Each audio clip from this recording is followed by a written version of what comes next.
You're listening to the Naked Bible Podcast. To support this podcast, go to nakedbiblepodcast.com and click on the support link in the upper right-hand corner. If you're new to the podcast and Dr. Heiser's approach to the Bible, click on New Start Here at nakedbiblepodcast.com. Welcome to the Naked Bible Podcast, episode 265, Exodus 4, 18 through 31. I'm the layman, Trey Strickland, and he's the scholar, Dr. Michael Heiser. Hey, Mike, how are you doing this week? Pretty good. Well, we got something new that we can announce briefly, not all the details, but our Naked Bible Conference is fast approaching, and we finally have a date and a place again.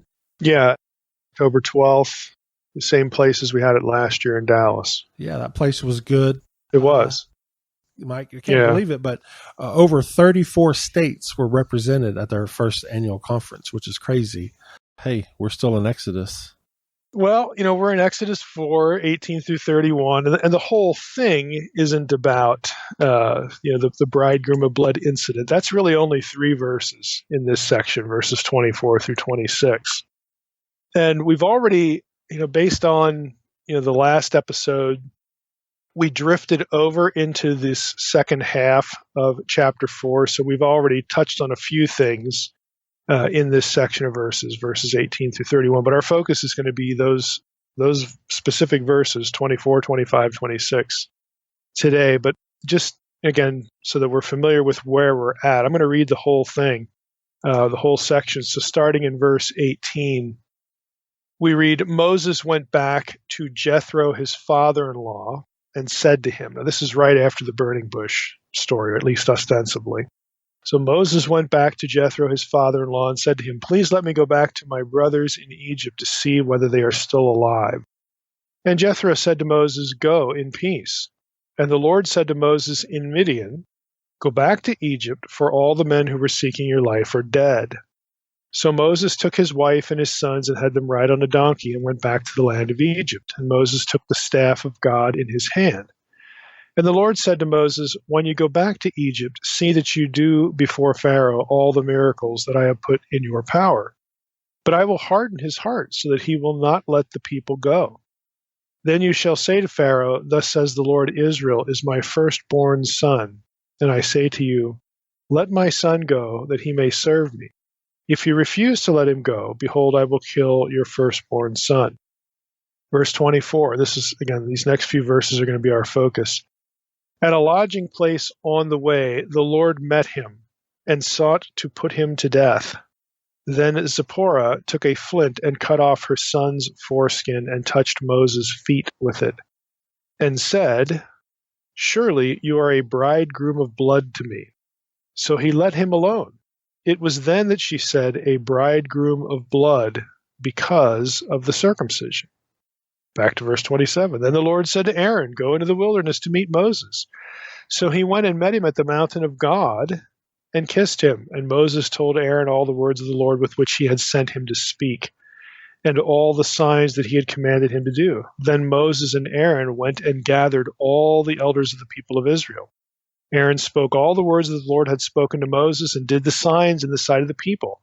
And the people believed. And when they heard that the Lord had visited the people of Israel and that he had seen their affliction, they bowed their heads and worshipped. That's the end of the section and the end of the chapter. Now you can already tell that this is kind of a chronological mess. You get the burning bush incident, and on the tail end of that, when Moses is basically saying, please find someone else to do this, and God gets angry at him, like we talked about last time. We've had a series of objections, and then Moses, if God gives him answers to all the objections, then Moses just flatly said, I don't want to go. God gets angry, and then God makes a concession to Moses, and we talked about the concession last time. This is where we get the Aaronic priesthood sort of launched. God brings Aaron into the picture as a concession to Moses, and God actually says, back in verse 14, is there not Aaron, your brother, the Levite? I know that he can speak well. Behold, he's coming out to meet you. And when he sees you, he will be glad in his heart. Well, between that statement of, hey, Aaron's on his way, he's coming out to meet you, we get Moses going back to Jethro, to ask him about going. Why didn't he wait for Aaron? We talked about this last time. And then you get God speaking again to Moses in Midian at apparently Jethro's place because it follows his return to Jethro, where Jethro lives. And then you got all that going on. Then Moses takes off, and then we get the bridegroom of blood incident where God wants to kill Moses, apparently. And then after that, then we're back to Aaron. Then God says in verse 27, Lord said to Aaron, go to the wilderness and meet Moses. Well, I thought he already told Aaron to do that. And then they actually meet up, and then they wind up and eat. So chronologically, this is just a mess. And that's part of the problem. And, even if we took out verses 24 through 26, we just, cut them out? We did a Thomas Jefferson or something. You still have a chronological problem because, hey, I thought back in verse 14, God had already tapped Aaron on the shoulder, and here in verse 27, he's doing it again. Well, what in the world's going on here? So we've got a chronological problem, to say the least. We've got the intrusion of this really bizarre episode, the bridegroom of blood. And so the issue is, what in the world, do we do with this stuff? Now, I would suggest, again, there are, broadly speaking, two ways to read verses 18 through 31. And I alluded to the first of these in the last episode. Honestly, you got to use your imagination here, and sort of admit that you have to infer things, or things might be implied rather than stated. Okay, but let's just jump into it, because either way, there's a lot to deal with here. So there's two ways to sort of read this section. First one is you could say, well, it's implied in the previous section, okay, the burning bush incident, the tail end of that Aaron is literally on his way, having been tapped or prompted by God to meet his brother Moses. That little phrase, he is coming out to meet you, again in verse 14. But we never read, of course, that they actually meet. Again, when we talked about this the last episode. Instead, we get the distinct impression from verses 18 and following that Moses just left after God makes the concession, hey, we'll bring Aaron into the picture here to help you out. Moses just takes off, regardless of the fact that God said, hey, he's on his way. He's coming out to meet you. Well, apparently they never meet. Moses leaves. He goes back to Jethro's place.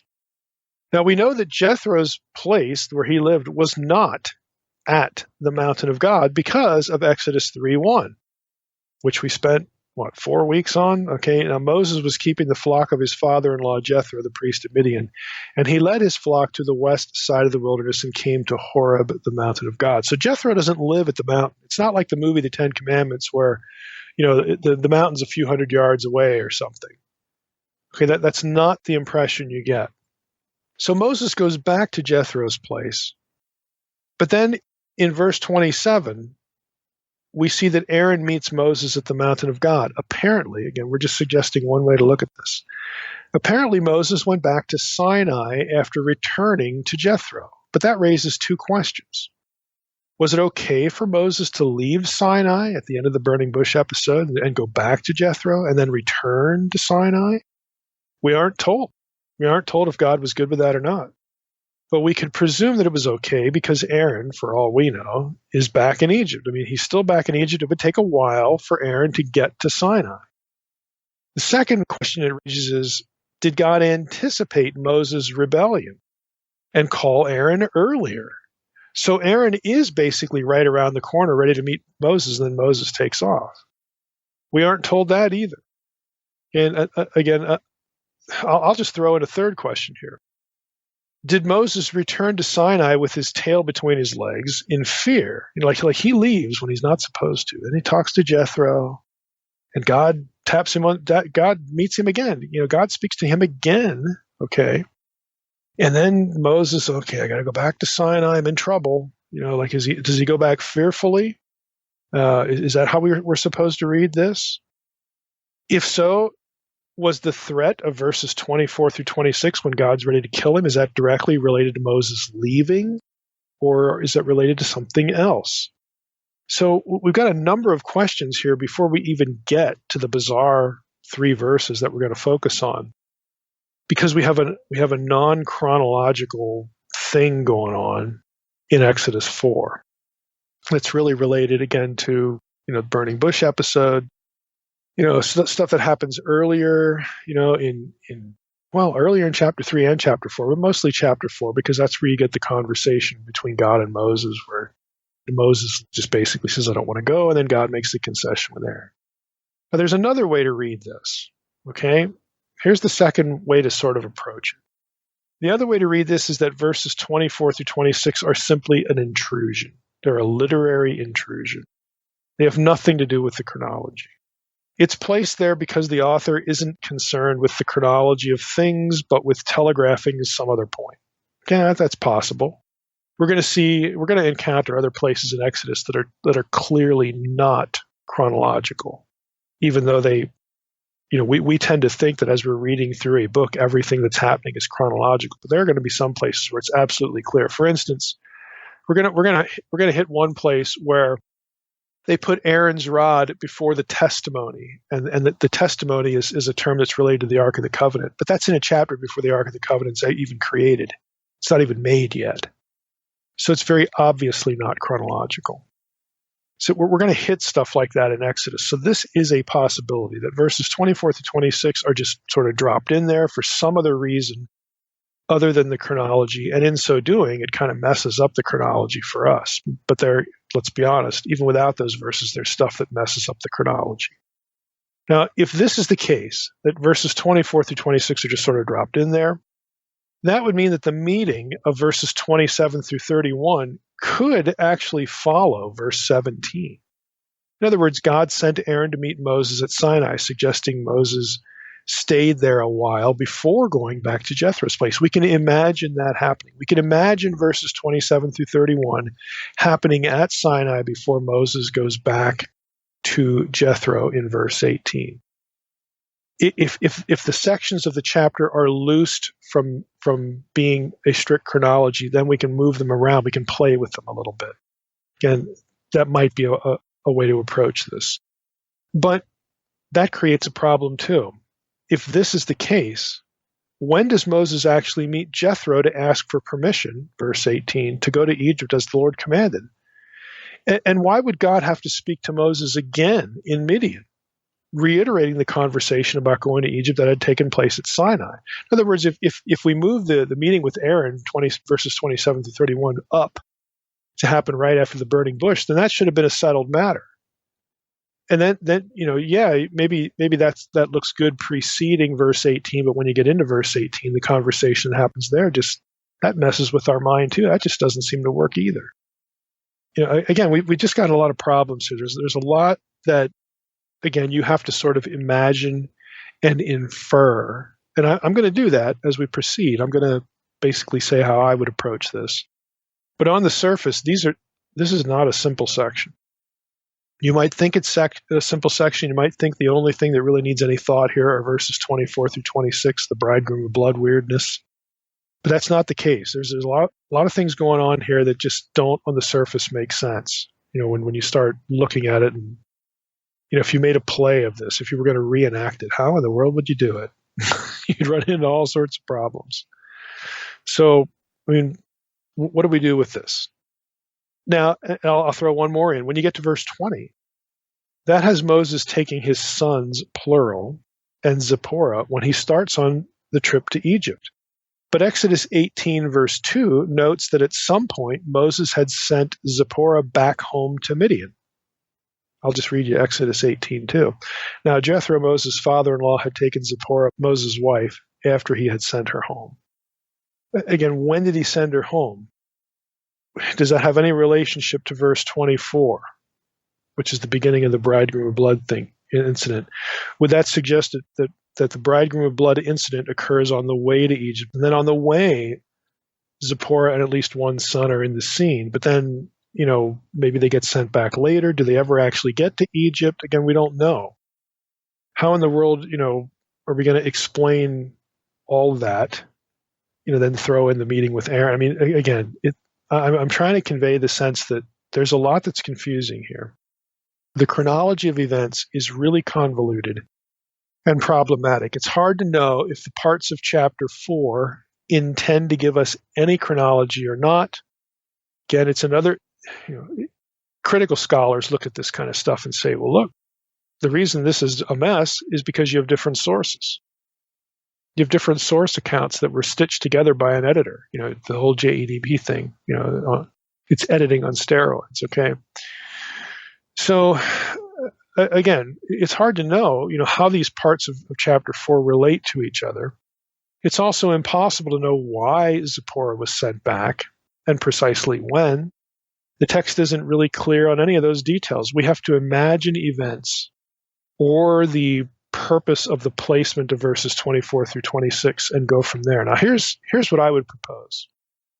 And I'm admitting up front that it springs from my imagination. I'm trying to take the data and just sort of, again, be like a movie director or something. If this was a play or we're going to reenact this, how would we account for all of the elements in something of a coherent fashion if we were visually seeing what's going on here? I tend to think Moses takes off from Sinai, right after the burning bush incident. And again, I mentioned that in the last episode. Whether God was happy with that or not, we can't necessarily know. Okay, again, I could see it going either way. I tend to think Moses takes off from Sinai. He could have waited, but he doesn't. He goes to Jethro's place, which is not Sinai. And he starts to have second thoughts, which would be entirely consistent with Moses' character. Okay. And so that's why God speaks to him again. God actually speaks to him again. Verse 19, the Lord said to Moses in Midian, they're in Midian, he's in Midian, go back to Egypt, for all the men who were seeking your life are dead. So Moses might have been having second thought, like, man, if I go back to Egypt, they're going to kill me. See, that wasn't mentioned earlier. So he may be having second thoughts, and then God has to come with him and look, don't worry about it. I'll handle it. Those guys are dead. Get off your butt and go to Egypt. All right. So God speaks to him again while he's in Midian. And then Moses decides to tell Jethro he has to go to Egypt. And he does. Then he starts on the journey with Zipporah and the boys. The boys' names, of course, are Gershom and Eleazar. Their names are given later in Exodus 18, verses 2 through 4. On the way to Egypt, now here's a key element, and again, it's just springing from my imagination. I think this could have happened. On the way to Egypt, he passes by or near Sinai. Now, this is possible if Sinai is to the west of Midian, where Exodus 3:1 says it is. In other words, Moses has to journey around the north tip of the Gulf of Aqaba. He's got to go a little bit north and west, or maybe directly west, because we don't know where Jethro lived in Midian. We don't know what part of Midian. But in any way, Sinai, if it's west of Midian, would be on the way to going back to Egypt. So on the way to Egypt, Moses passes by, he stops at Sinai. Maybe he says, hey, we're going to Egypt, but first I have to meet Aaron at Sinai. And this is when the meeting, the episode of verses 27 through 31 occurs. God having called Aaron, tapped Aaron, weeks, months, we don't know, ago, because Aaron's in Egypt and he's got to make the trip too, the other direction. So it's at this point that Moses and Aaron meet, and they have the conversation they have in verses 27 through 31. And then together they head to Egypt. Now, God may not be happy. We could say that maybe, God thinks Moses should have stayed and waited for Aaron to, despite telling him this, Aaron was the solution, Moses loses heart, or the thought of the guys in Egypt trying to kill him surface in his mind. He has second thoughts. God has to speak to him again.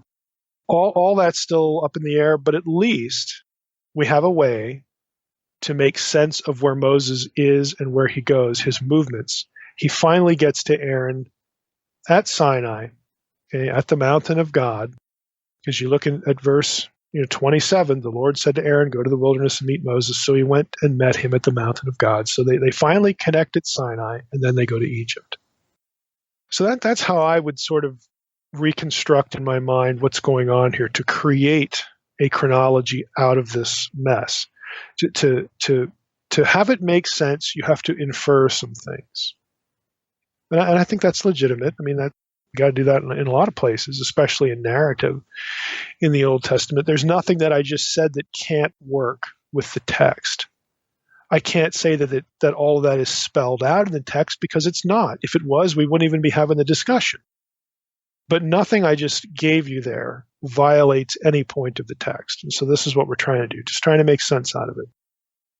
So now a question, a related question. Does the bridegroom of blood episode happen before or after they meet Aaron at Sinai? Again, if this is something of an intrusion and we're not told at all, I mean, it has some connection to the itinerary, because verse 24 says, at a lodging place on the way, the Lord met him and sought him to put him to death. Okay. So this incident happens either before they meet up with Aaron or after. What is the way? Is it the way to Sinai that I've imagined, or the way to Egypt? Again, we're not told. So where does the bridegroom of blood episode happen? I would say it happens before they meet Aaron at Sinai.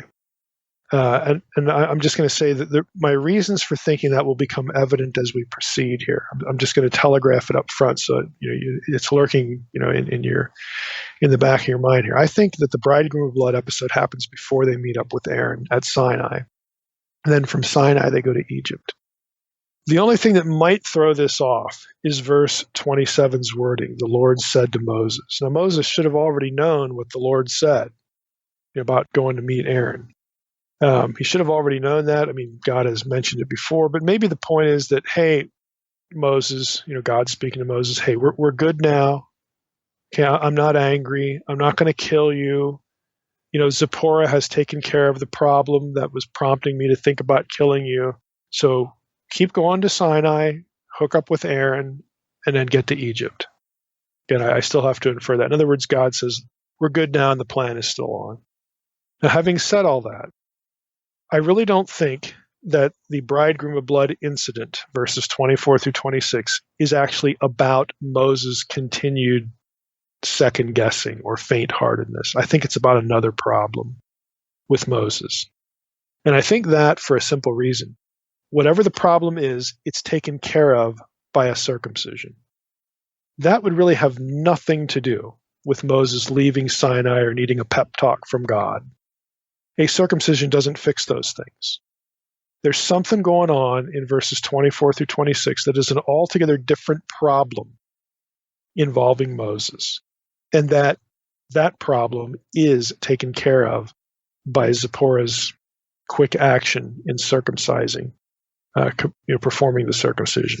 Now let's look at verses 24 through 26 for the rest of our episode. Zero in on the bridegroom of blood stuff. I'm going to read the verses again. At a lodging place on the way, the Lord met him and sought to put him to death. Then Zipporah took a flint and cut off her son's foreskin. Okay. Cut off her son's foreskin and touched Moses' feet with it and said, surely you are a bridegroom of blood to me. So he let him alone. It was then that she said, a bridegroom of blood, because of the circumcision. Now, I have, back in 2011, so this is 7 years ago, I had blogged about this. I had mentioned that in the last time. What I'm going to give you here, again, I think is just worded better than what was back on the blog. So I've actually swapped some of this discussion in. I more or less wanted to write this out for the sake of the blog, because there were some things in there that I thought were just not clear, not sufficiently clear. So I've tried to dress that up a little bit. So I'm telling you that here on the podcast. But, what we're going to hear now, again, is essentially, you could have read it before already, on the blog. But I think the wording is better here. I just took a little more time to, for the sake of clarity, to try to dress things up. The issues are, again, as we look at verses 24 through 26, what are the things we need to think about? Well, there's what in the world is up with placing the foreskin at Moses' feet. It's kind of odd that God would want to kill Moses, especially on the heels of calling him and then making a concession for him with the Aaronic priesthood, and then reminding him that you need to go to Egypt while he's in Midian. Again, it would have to be something that's pretty significant, for Moses as the person God wants to lead his people, for God to just get this angry and consider killing him.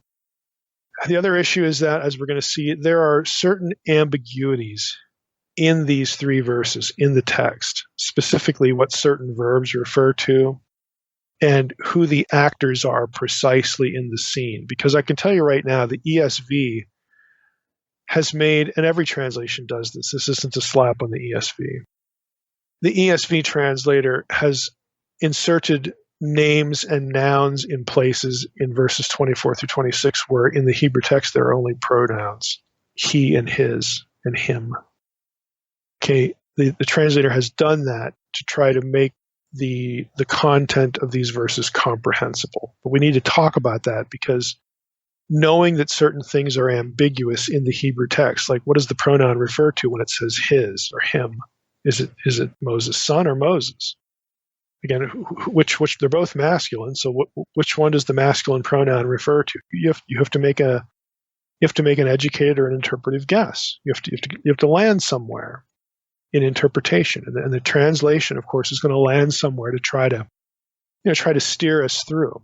But sometimes the choices that translators make are good. Sometimes they're not so good. Sometimes they help. Sometimes they muddy the waters even more. But we need to think about all of these things. So let's try to approach the stuff we need to think about. Really, I guess, two trajectories here. So first, who is it that the Lord wanted to kill? Now you would think, and we've sort of presumed here in the sake of our discussion, you would think that that's Moses. And most readers would assume it is Moses since he's mentioned in the preceding verses. But verse 24 actually doesn't name him. We see here, at a lodging place on the way, the Lord met him and sought to put him to death. We don't get the Lord met Moses. We get the Lord met him. And you say, well, why is that an issue? Well, Moses is traveling with two boys, his two sons. Could it be that Moses or God wanted to put one of them to death? Would that make more sense? Because he just called Moses. Why does he want to kill him off now? I mean, you actually have this discussion going on.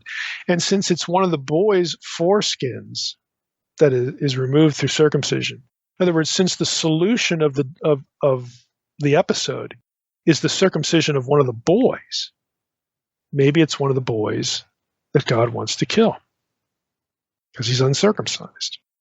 Okay? So, who exactly are we talking about? Who's under threat? The other, again, trajectory is, what does it mean for Zipporah to touch Moses' feet with the foreskin? Now, there are two other factors, again, that are going to be part of this discussion as we try to take things in order. Again, Zipporah knows what to do. She's familiar with circumcision, obviously. She knows that it should be done, and she knows how to do it. She knows how it's done. So that is going to become a factor in interpretation as well. So we've got ambiguities in there. We've got some things we can assume about Zipporah, who is a Midianite woman.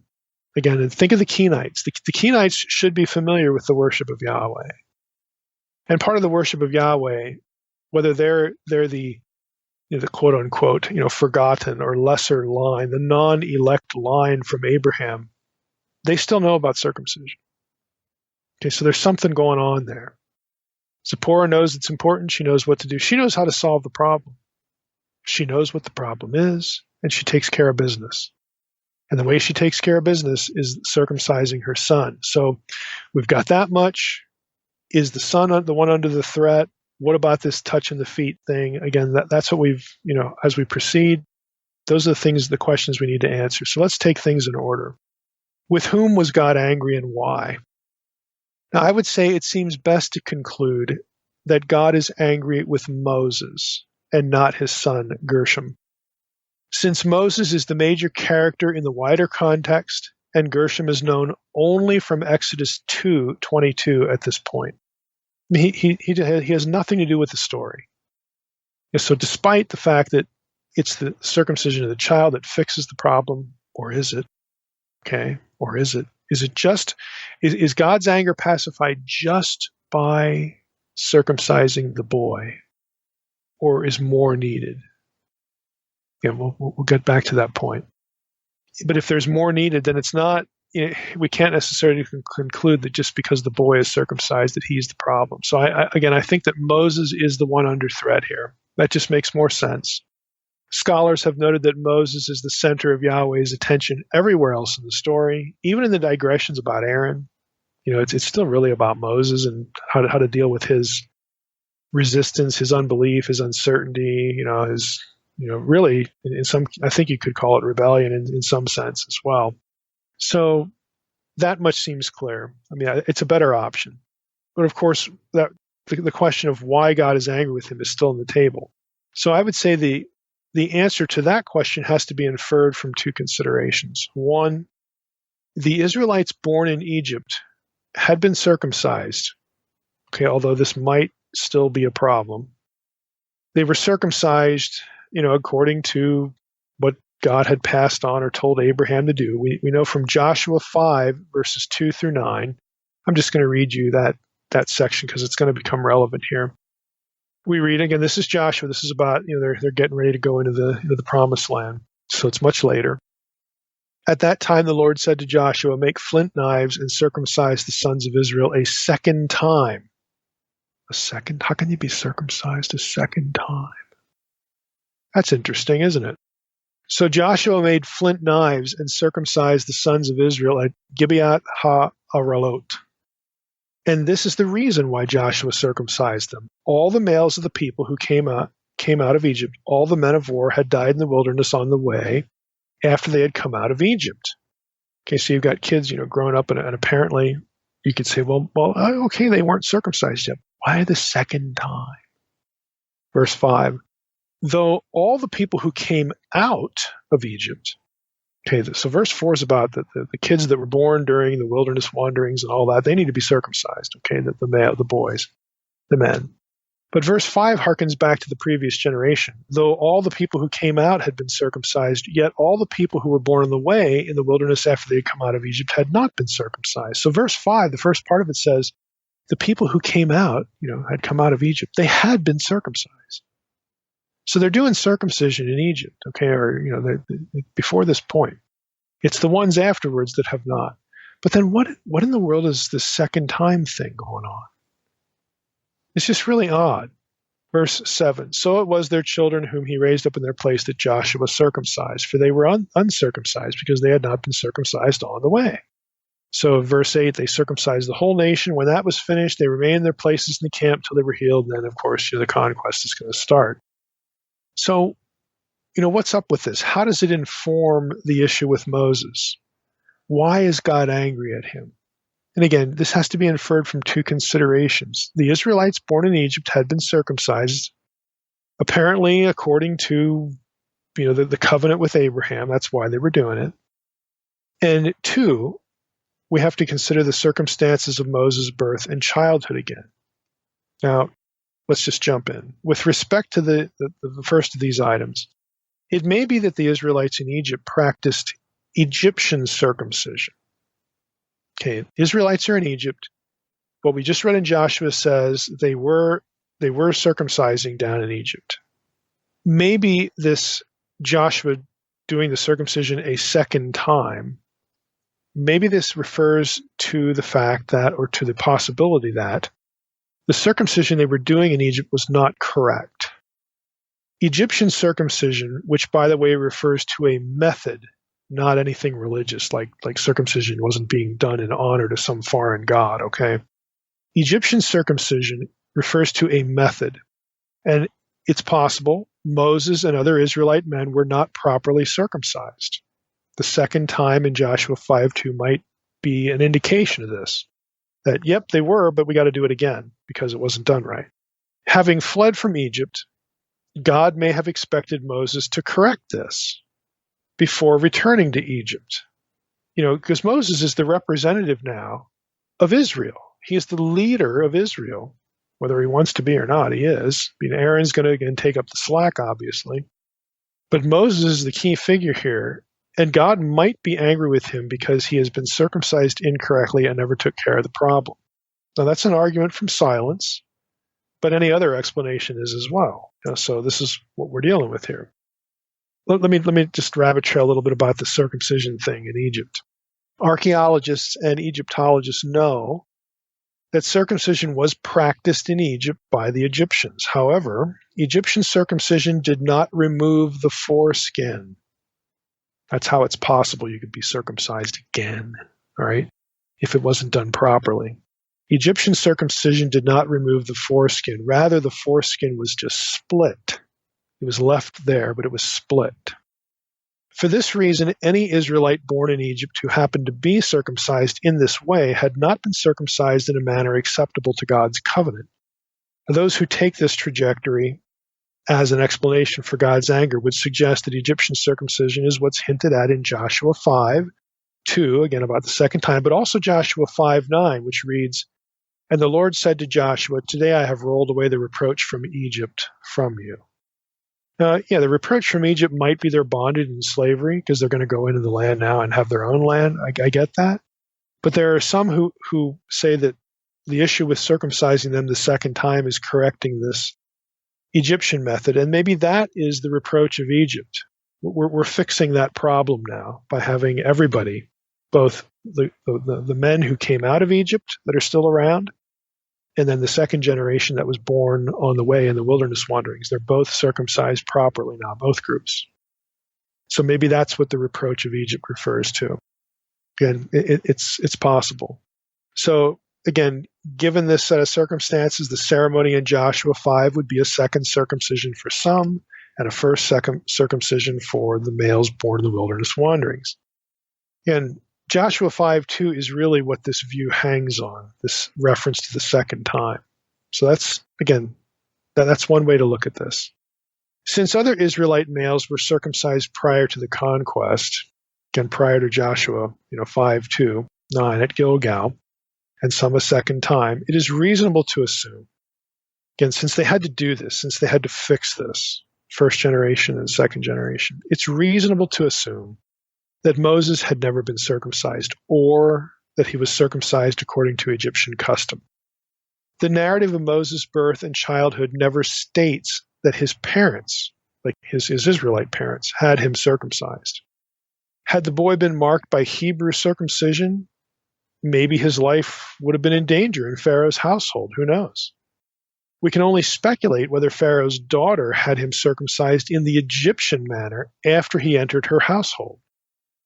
In either scenario, whether Pharaoh's daughter had this done according to the Egyptian custom, or whether his Israelite parents just didn't do it, again, thinking that, well, when the baby's discovered, if they see it's an Israelite male, they might kill him because that's what Pharaoh ordered.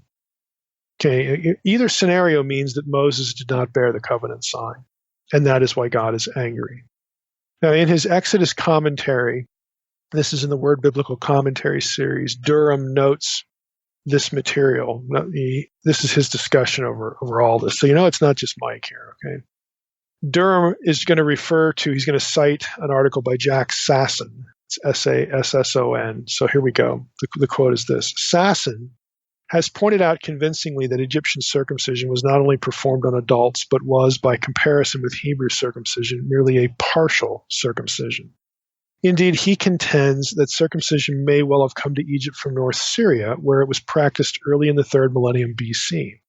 For whatever reasons, the compiler, who set verses 24 through 26 in their present context, had apparently reached a conclusion confirmed by these facts. Perhaps he combined the abnormal circumstances by which the infant Moses had been hidden away at birth with some knowledge of the Egyptian practice and even a belief that the circumcision of infant boys was a late development in Israel's life. Quite possibly, he too was searching for some reason for Yahweh's serious encounter. Whatever the case, he clearly believed that Moses was uncircumcised and that Yahweh determined to stop him en route to Egypt for that reason. That's the end of the Durham quote. So again, this isn't Mike just sort of speculating. I mean, this is an explanation for why God is angry that other scholars, have come up with, and again, just trying to overview the basis for it. Another angle, again with this, let's just go back to Moses' childhood here. Another angle is that it's possible Moses' mother would not have had him circumcised again because of the edict. I want to say a little bit more about that. Again, the rationale in that case would have been that maybe an Egyptian who discovers the boy will see him uncircumcised and have mercy on him or something like that. But see, there's a problem with that. Pharaoh's daughter knew immediately that the baby was a Hebrew. So the question is, how did she know? Now, it doesn't have to be because he was circumcised. It could be something as simple as, well, why would anybody else put their kid in a basket and set him afloat in the Nile? It's got to be a Hebrew kid. In the movie, it has him with a Hebrew blanket or something. Just Ten Commandments movie doesn't get into all this stuff. So it doesn't have to. The fact that Pharaoh's daughter recognizes this is a Hebrew boy doesn't mean that the Hebrew boy was circumcised. He may not have been. Even if he was, again, there's no sense in avoiding the circumcision. You would think, because she's trusting God or whatever. I think the chances are really good. I think that if the Israelite parents of Moses had him circumcised, then there's no need for the secondary Egyptian circumcision, which again did not remove the foreskin. So I think the best bet here is, again, it's all a guess. This is all speculation. I think the best bet is that Moses arrived in Pharaoh's household uncircumcised. Pharaoh's daughter had him circumcised according to the Egyptian custom, which was a partial circumcision, and that was never corrected when Moses fled Egypt and went into Midian. And he's not thinking about Yahweh at all. He's thinking about, I got to get out of Egypt and basically stay alive and have a nice home here. But God calls him at the burning bush incident. And again, we're not told, they don't have a conversation about circumcision, but it apparently God is thinking, do the math, Moses. You're in Midian. They worship Yahweh here. I'm Yahweh. I'm calling you to go to Egypt. You might want to bear the sign of the covenant people if you're leading the covenant people. But apparently that either that doesn't occur to Moses, or he said, I don't, well, that's going to hurt. It's entirely consistent with Moses' character here. That's going to hurt. And I don't want to go anyway. And so he goes back to Midian. He doesn't talk to Jethro right away. God has to remind him, you're supposed to go to Egypt. Okay, and God even, look, everybody who wanted you dead is dead now. Let's get the show on the road here. And Moses does. He moves. They go on their way. They stop at Sinai. They meet. They're going to do all that. But when he leaves Midian, and this is my view, when he leaves Midian, he's on the way to Sinai. This is before they've met Aaron. God gets angry because he has not taken care of the covenant sign of proper circumcision. Again, this is how I would reconstruct things here. I think this is probably the best sort of scenario that we can garner and put together. Again, using some inference, using our imagination a little bit to infer some things about why God would have been angry and how the itinerary works. Now, the reason why I think this event happens before they meet Aaron is because Aaron is a priest. He's a Levite. He would know what to do. I mean, if it became clear that God's going to kill Moses unless we do the circumcision thing or whatever, he would know what to do. And so Zipporah would not have to perform the circumcision of her boy. Aaron would have done that. Again, now, this is all guesswork. It's an argument from silence. But I think, again, you can put the things together by making those inferences. So again, this is my view of how things are going on. What the scenario is. Now you could ask, well, why didn't she just circumcise her husband Moses, and then they, wait a few weeks or whatever? Moses is probably a crybaby about that, like he's a crybaby about everything. So it might take a week or two or whatever, or maybe Moses would use it as an excuse to delay the trip even further. And I think that's the key. I think the reason why it was sufficient for Zipporah to circumcise the child and then touch Moses' feet, and we'll get to what feet are, with the foreskin of her son, sort of a circumcision by proxy. I think that's probably what's going on, that it's a symbolic gesture or something like that to have God's anger against Moses pacified. So let's just jump into the rest of it. So I think that is what's actually going on, and I think because she does it, they're not in Aaron's presence yet. Again, I'm fully admitting that I'm just using inferences here. And again, trying to piece together things from the data that aren't specifically said, but everybody has to do that. So we're at the point of asking the question, who was circumcised and what did it mean? Now, regardless of the fact that we don't know how to precisely take all this stuff because it's never spelled out, you got a couple options here. Either Moses was properly circumcised and he neglected to have his son circumcised, in which case God could be, in theory, mad at either one of them. But if that's the case, when they circumcise the kid, why doesn't it end there? Why doesn't it stop there? Why do you have to touch Moses' quote-unquote feet to make things good with God? So again, I think the real problem is Moses. Again, that his inadequate circumcision. And it's not just the boy. And I think that they don't circumcise Moses there because that's going to delay the trip even longer. And God wants him in Egypt. I mean, the one thing you do that does come through clearly if you read chapter 4 is God wants him in Egypt, like now. We're not going to put this off anymore. I've told Aaron to meet you. Let's go. Go. Okay, get out of here. So I think that, again, is part of the rationale. Now, the Midianites, again, as you think back to the Kenite episode, as worshipers of Yahweh, they're going to know about circumcision. They're going to know about Abraham. They're going to know about the covenant. They know about the necessary tool, the flint, knife there to do the rite. Again, they know what's going on here. So this is how I would handle what the rest of our little weird, sidebar here, verses 24 through 26. Again, concerning whether Moses or his son Gershom was circumcised, clarity can be gained in Zipporah's act of touching the foreskin to the feet of Moses. And I think Moses is the issue. Let's talk about the feet before moving on. The Hebrew word for feet, regel, can refer to feet, legs, or genitals, according to Old Testament usage. This was a euphemism. It was a word that was used, again, as sort of a nice way, to refer to the genital area. Every language, every culture, has this sort of thing. Euphemistic language for private parts or sexual acts or something like that. Okay, this is what we're dealing with. For example, in Deuteronomy 28:57, we read, her afterbirth, this is again part of law, her afterbirth that comes out from between her feet and her children whom she bears, so on and so forth.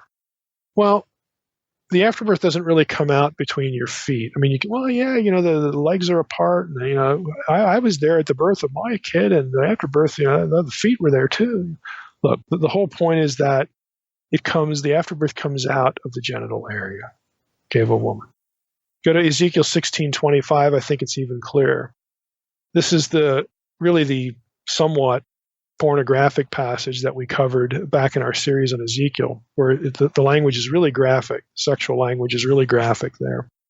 And we have this verse I'm going to just go out to this one and pick up a little bit, maybe the verse before. I'll start in verse 23. So Judah is being compared to a whore, a prostitute, prostituting herself with other nations, other gods, committing spiritual adultery, all this kind of stuff. Adultery and sexual whoredom were used as metaphors for spiritual unfaithfulness. So we read in verse 23, after all your wickedness, woe to you, declares the Lord God. You built yourself a vaulted chamber, built yourself a bedroom there, set up a bed, and made yourself a lofty place in every square. You're looking for clients at every street corner. At the head of every street, you built your lofty place and made your beauty an abomination, offering yourself to any passerby and multiplying your whoredom, or your whoring. Now, ESV's offering yourself is literally in the Hebrew spreading your regel, spreading your feet. Again, it's exposing your genitals, spreading your legs. Okay, I mean that we get the idea. You're not, the woman in Ezekiel 16 who does this doesn't want some man to come by and touch her feet, like her real feet with toes, okay? That's not what's going on there. This is euphemistic language, again, for the sexual, genital area. You get the same thing with Ruth 3 and 4. Again, Ruth Naomi tells Ruth, when Boaz lies down, observe the place where he lies, then go and uncover his feet and lie down. He will tell you what to do. This is when Ruth wants to, and she gets the message across pretty well. She uncovers his genital area. I mean, they're wearing these long skirt things. She just flips it open. They don't have underwear, folks, in the Bible days, okay? That'll probably become a meme now. They don't have underwear. So she exposes him. Why does she expose him? Why does Ruth do this to Boaz? It's a marriage proposal. I want you to marry me. I want to have your children. You need to redeem me. We're related. It's the law of the kinsman redeemer. She wants him to take her in, and become his wife. And then we get the whole thing about, well, there's somebody that's in line ahead of me, and got to take care of that kinsman thing according to the laws of Deuteronomy, blah, blah, blah, blah, blah. I mean, there's nothing sexual, as far as intercourse that happens in the Ruth scene, because that would have been a violation of the kinsman law. And Boaz doesn't do that. They go through the legal procedure before he can marry her. But she makes her intent, her wish, very obvious. She exposes him and then lays down. And it's like, okay, message understood. Because they have the conversation about what to do next. But again, the whole point is here, the reference to the feet is the genital area. Now, Durham, again, notes this. This isn't just Mike, going to crazy town here. This is common, Old Testament scholarship. This is nothing new. You'd find this in serious commentaries written by various people. Again, Durham thinks this makes good, again, contextual sense as far as Exodus chapter 4, verses 24 through 26, when, put it this way, the act of touching the foreskin of Moses' son, okay, Zipporah performs the circumcision, takes the foreskin, and touches Moses' feet. The act of touching the foreskin to the feet, i.e. Moses' own genital area, the touching part is not part of normal circumcision. You don't read that as part of a procedure for circumcision, so there's some special circumstance. And of course, the circumstance is that Moses' own circumcision is not adequate. He has to be approved. He has to be sort of looped into the covenant relationship by proxy. He has to have this taken care of, like now, and then get to Egypt, like now. So it consequently only makes sense if Zipporah has circumcised her son, Gershom, and then symbolically transferred the circumcision to Moses by taking the foreskin and touching Moses' genitals with it. Under the circumstances, Moses would have been incapacitated had they done this to him, had they circumcised him, and they were already on the way to Egypt. So apparently, if you read again through verse 26, God was satisfied by the ritual act, and Zipporah had saved her husband's life. I mean, that's what's going on here. In regard to the phrase bridegroom of blood, the phrase is obviously associated with the marital relationship. Okay, the word bridegroom there. So why use the term, and what's the bridegroom of blood? I mean, what's the significance of the phrase? Moses' status as a bridegroom must, of course, have some importance here. And Durham, I'll just read from Durham here. Durham says, Zipporah, the only person available to perform the rite, and again, I agree with that because I don't think they've met Aaron yet, seizes the mandatory flint cutting tool and circumcises not Moses, who would have been temporarily incapacitated by the surgery, at a crucial time when he could no longer delay his journey. So she circumcises her son. For the child, who was not to make the journey to Egypt in any case, the effects of the circumcision would be less problematic. To transfer the effect of the rite, Zipporah touched the severed foreskin of her son to the genitals of Moses, intoning as she did so the ancient formula, recalling circumcision as a premarital rite. For a bridegroom of blood you are to me. This ancient phrase, as Mitchell has demonstrated, it was a phrase of marital relationship. Now, in other words, let me try to decipher some of that. Circumcision was a premarital ritual, obviously performed on a male infant, well before the boy is going to get married. As the sign of the covenant, circumcision identified men as Israelite for the sake of Israelite women, because they were only supposed to marry fellow Israelites.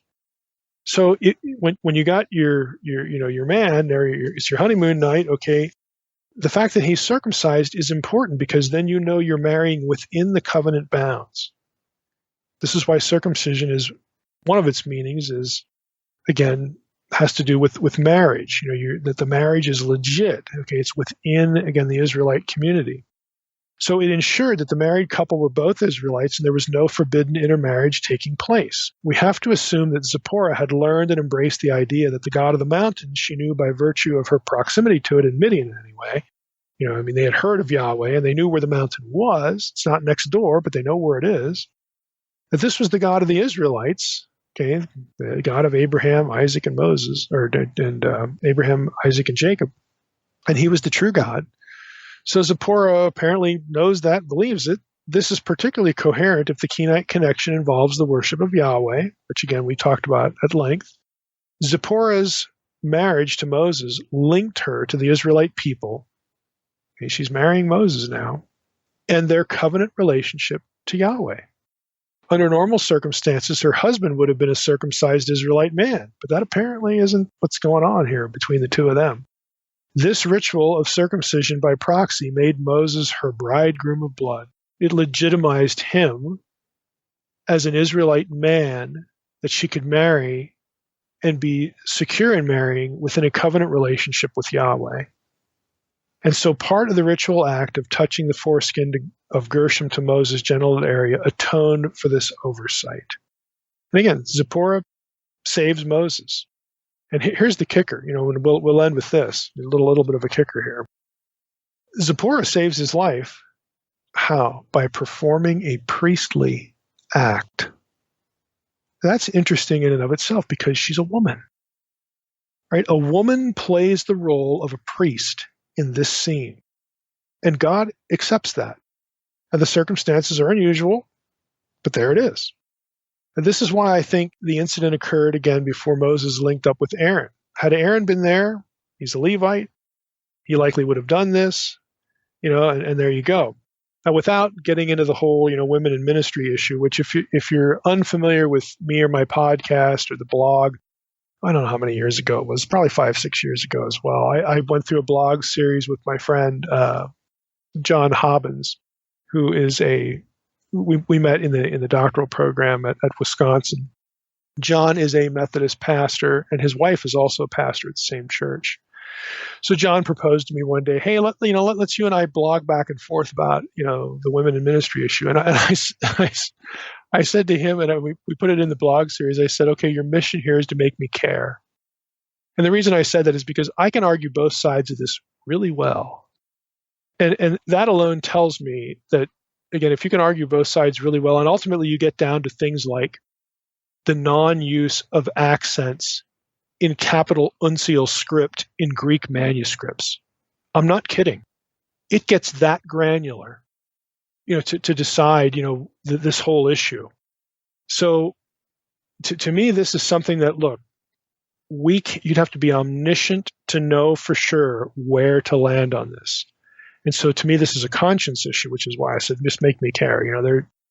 Whatever decision you make it before the Lord, and whatever it is, do a good job, or not. I mean, this is how I would approach it with my own daughter. If I had a daughter that said, I feel called to the ministry, this is exactly what I would tell her. I don't know that this is the right decision, but I'm not going to get in your way. It's between you and the Lord, and in the providence of God. If this is what the Lord wants you to do, good, and do a good job. Don't screw up. That kind of thing. So, beyond that, it's such a difficult issue. It's so granular. Anybody who tells you that there's nothing to see here and argue about is just wrong. They're just wrong. What things that you think are clear, like 1 Timothy 3, husband and one wife thing, trust me. You take that over the same description to deacons, and guess what? You got a female deacon in 1 Corinthians. Now, what do you do with that? Well, that must have been the deacon's wife. Oh, really? Where does it say that? Well, it doesn't, but that's what I think because I need to think that because this is the view I want to defend. Exactly. So this is where this debate goes. It goes to, again, picking the things that you want to accentuate to defend your view. And I think the best thing to do here is just be honest and say, look, I can argue both sides of this really well. It's amazingly granular at the end of the day. And at the end of the day, we have to guess. And so I'm not going to disfellowship you on the basis of my guessing. even if I think the guessing is good. I'm just not going to do that. I like to say, I will let some other ministry fight Christians. I'm not going to do that. Let's circle it back here. I think it's interesting, though. You can't use Exodus 4:24 through 26 to say egalitarianism, that is, women can be ordained. Okay, egalitarianism is biblical. Look at what Zipporah did. Okay, that's an overuse of the data. The circumstances are really unusual.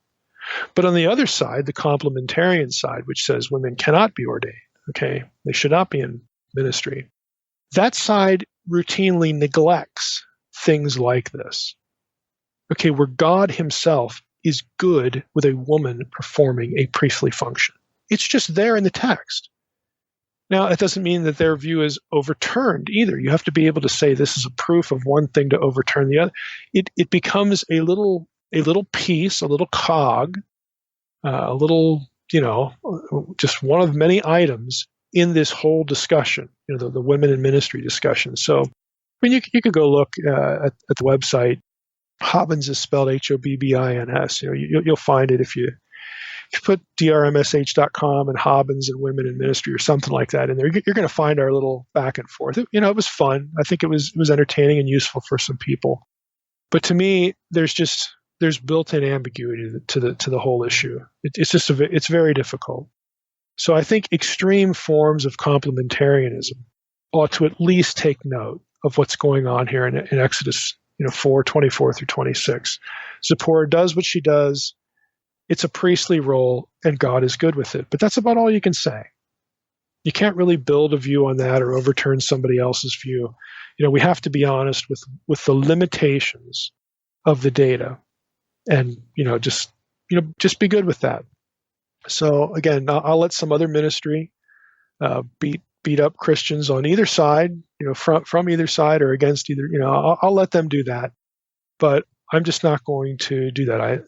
There's just more interesting and better things to do with my time, and I think there's better things for you to do with your time than, again, try to take something that's ambiguous and pretend at the end of the day that it's not, because it is. Be warmed and filled. Pick the view that you prefer, but be honest with the other side and say, I'm here because I prefer this for this, that, and the other reason, but you are still a brother. I am not going to look at you as any lesser because you don't take this particular issue the way I do. Okay, this is the way I approach prophecy. I mean, just any number of things. These things are what they are. I think we should study them. We should try to think well about them. But more important than that, is we should treat each other like not only fellow imagers, but brethren, brothers and sisters in the Lord, even when we come to disagree over things. So again, that was just a little bit of a sidebar. But I think, again, the passage is interesting just as a contributing point to that bigger theological discussion. So we're at the end of Exodus 4 here, and that means next time we will jump into chapter 5.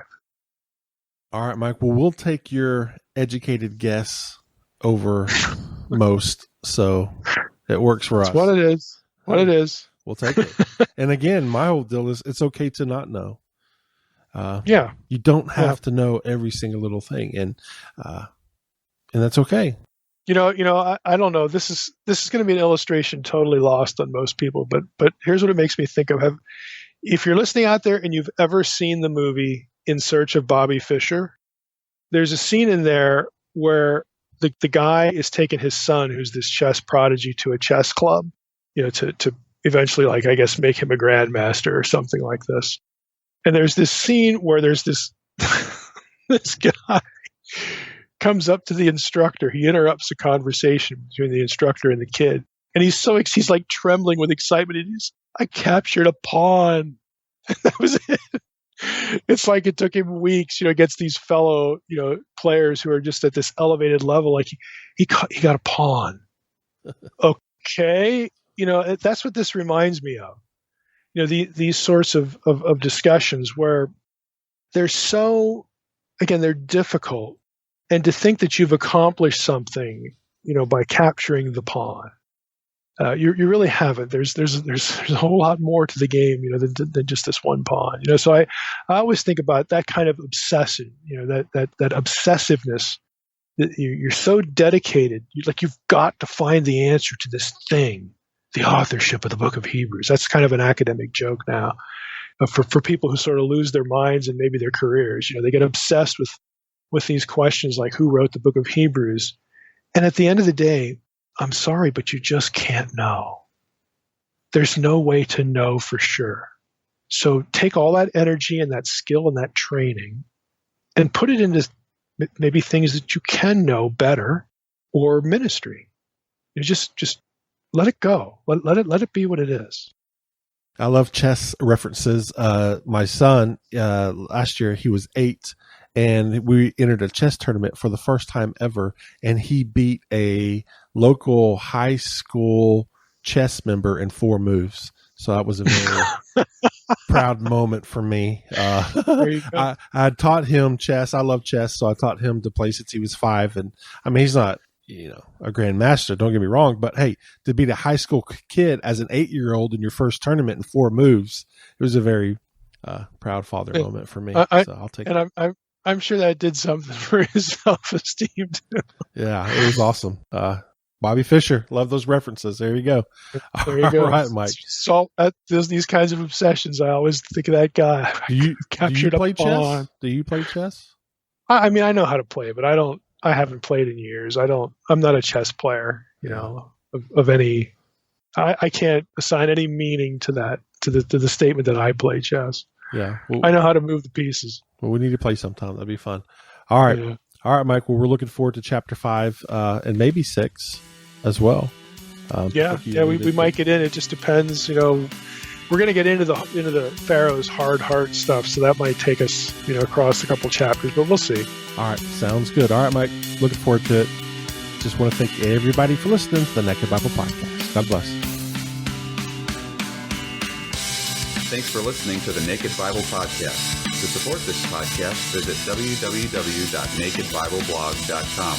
To learn more about Dr. Heiser's other websites and blogs, go to www.drmsh.com.